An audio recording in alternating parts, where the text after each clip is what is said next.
Мен қазақстандықтарға, әсіресе жастарға тағы да айтамын. Кітап оқыңыздар. Бүгінде ұлттың бәсекеге қабілеттілігі, оның білім деңгейіне байланысты. Кітап адамды жан-жақты дамытады, ой өрісін кеңейтеді. Нұрсұлтан Назарбаев. Кітап санаңды жаттықтыратын, адамзат жасаған ең пайдалы зат болып табылады. Қазір әлемде кітап санын шамалап айту қиын. Қазіргі технологияның дамуы жазушы мен оқырман санын азайтпай отыр. Бір сәт қиялдаған әлемге аттандыратын кітаптың зияны жоқ дерлік. Бірақ адамдардың кейбірі осы пайдасы зор құралды пайдасыз дүниеге алмастыруда. Кітапты оқыған 1 сағат ғаламторда өткен бос уақыттардың орнын толтыра алады.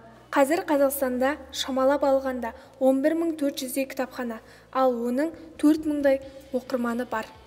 Кеңес одағы кезінде мектеп саны соншалық аз болса да, ол кезде қазақтарды статистика мен оқымысты халық деп атаған. Сол оқымысты халықтың қазірде саны азайып бара жатыр.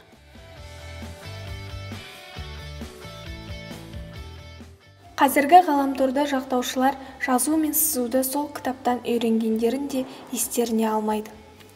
Бұрынғы замандарда соғыстың әсерінен құнды тарихи кітаптар жойылған еді. 12-13 ғасырларда бұл күн отырарға да туды. Қазіргінің жастары кітапты ғаламторға алмастырғаны өртегеннен де кем емес. 20 ғасырда бірінен соң бірі қаптап шыққан кітаптардың қарқыны тоқтап қалғандай. Оған да себеп осы оқымысты халықтың кітап бетін ашпауының сиректігі шығар.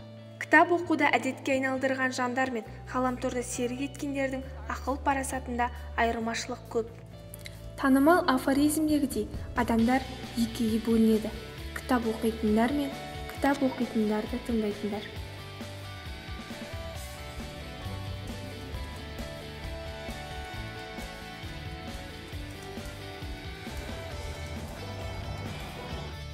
Бастысы кітапты түсініп оқыңыз.